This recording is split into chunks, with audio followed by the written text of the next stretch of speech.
Today we're going to talk about drawing different types of fabric. Some people have problems drawing clothing because everything that they draw tends to look the same, and especially in comics, a lot of times all clothing looks like spandex, whether it be blue jeans or a sports jacket or whatever. They usually tend to fit tight and awkwardly with maybe a few small wrinkles around the knee. Drawing fashion in comics or really any other kind of drawings, it mostly comes from observation, and that's the best and really only way to learn. But today we're just going to give you kind of a few pointers and tips on a drawing that I'm working on right here that I've tried to incorporate probably about 5 different types of material here so that we can look at the different ways that they react with the figure. As you can see on the hat that I'm working on up there, it's a soft knit type fabric, and it pulls tight around a head. Think about whenever you've worn a hat like that. It's stretchy. It's very stretchy. So you can see with the lining that we did around the top that it's closer together on the edges, further apart around the front, just like the way that you would see lines on a globe as they travel around in space.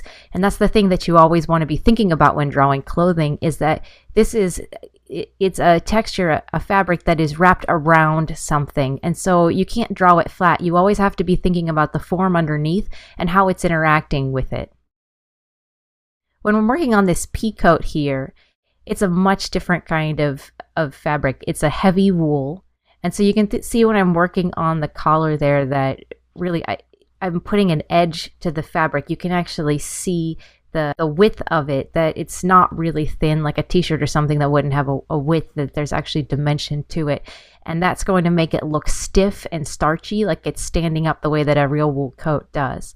So when I'm working around the collars and things like that, I'm using a lot of straighter lines than up around the hat, where we're using a much fuzzier, textured, soft line. A lot of angles here, because a fabric that is heavier is going to take a lot more to get a crease in it. And you will get creasing when you bend your arms on a coat like this, around your shoulders and around your elbows. You will get creases, but they're going to be much thicker. There won't be as many of them, and it's going to have a lot of dimension to it. And when I'm working on the cuff around her arm again, this is something that's on top of a body, and so there's a roundness to it as it's curving around her wrist in space. If you draw just a straight line there, that will work with some cartoonish type styles that are really angular and really stylized. But if you're going for a more realistic look, you always want to be thinking about the fact that there's something underneath it, and what is the thing underneath it shaped like? So how is the fabric on top of it wrapped around it?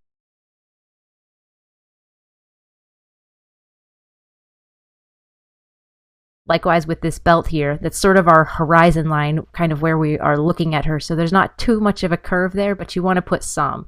A straight line, it just won't make any sense there at all.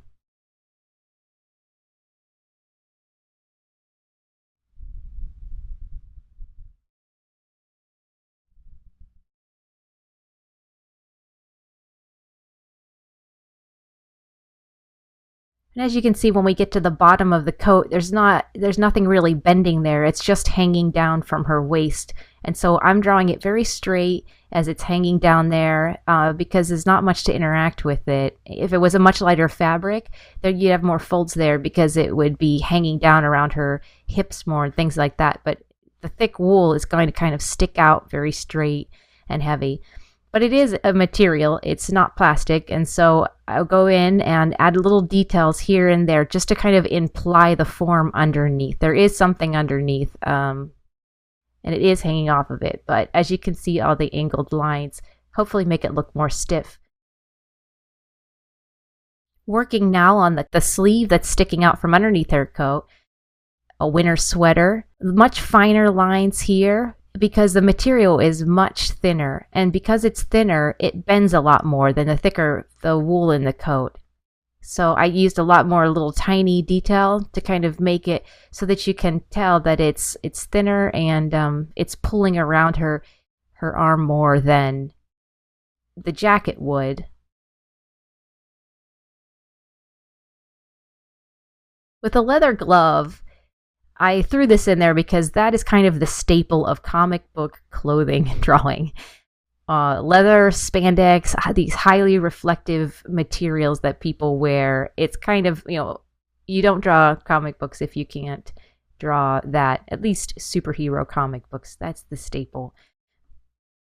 And what you want to be thinking about when you're doing a really reflective, a plastic type, a leather, a spandex type material is you want to be thinking about light and shadow more than other types of material. A cotton, a wool, it's not going to reflect light as much. It's going to be a lot more the same color all over. And when translating that into line, there's not as much to do there. We do put some shadows in the creases and things like that. But when it comes to leather, it's highly reflective, and this is really one of the big ways to play up what something is made of is the type of line that you're using. And so I'm using here a whole lot of shadow and then a whole lot of, much less, but bright hot white spots that where the light is hitting off of it. So you don't want to do this arbitrarily, and it does take a long time to master if you haven't ever drawn this way before. But you want to think about where is the light hitting on her fingers, on her knuckles, on the top of her hand. And then on the other side of her hand, you can see I've already put a white highlight there. And that's just to show the form. Her hand is sort of rounded on top. And so the light travels across it. And we've got a dark shadow in the middle, which is just, where the bright white isn't. You get the black in leather. And so you kind of can see there's some form starting to happen. And I think that this is a trial and error thing, so you can see I'm just kind of playing around with it till I figure it out and get it where I like it, to where it's doing the kinds of things with the light that I want it to be doing. And I like putting seams in my leather to make it look more like clothing and less like a superhero costume, especially in gloves or a leather jacket or something like that. A lot of details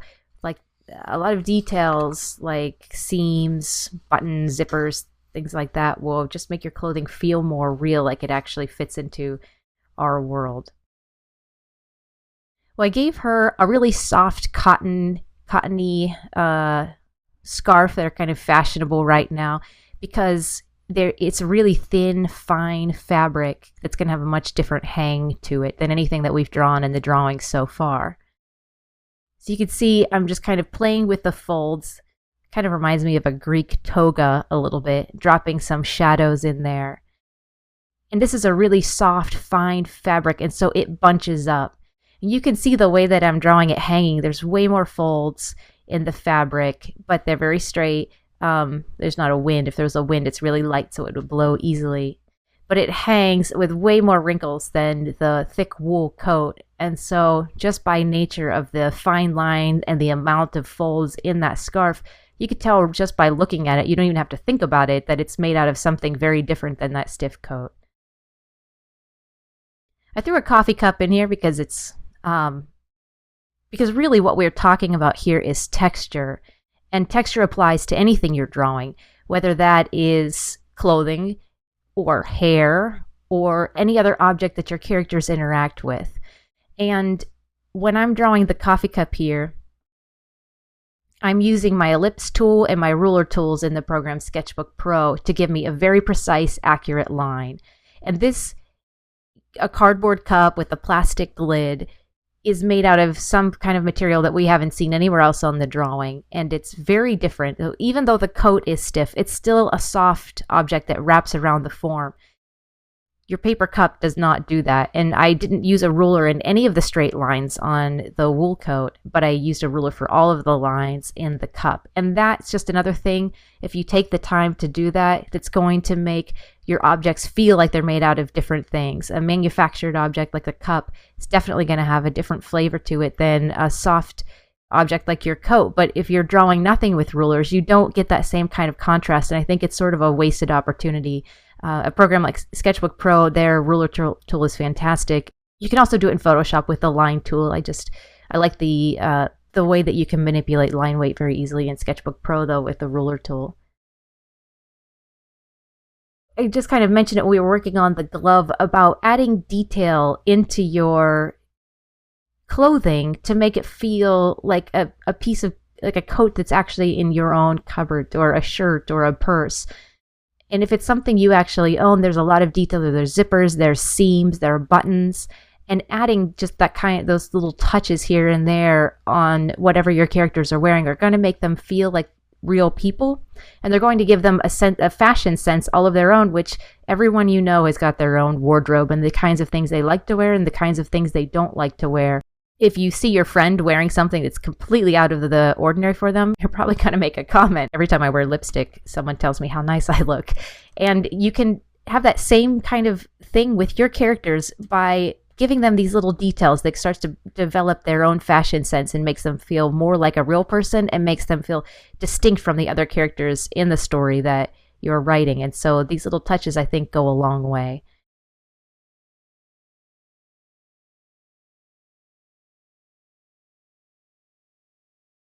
So on this pea coat, I'm going back and I'm adding seams around it, little folds and wrinkles where the buttons sit so that you can tell that they're sewn in and they're causing some indentation. It just makes it feel less like it's floating and more like it's actual part of the garment. Seams also make it feel real.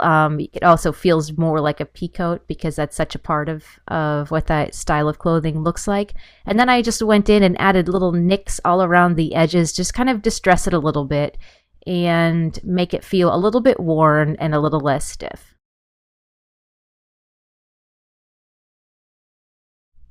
So here's our final drawing. As you can see, we've got all the different textures that are interacting with her in very different ways. The stretchiness of the hat and her sleeve, and the reflectiveness of the leather glove, the soft scarf, and the stiffness of her thick wool coat.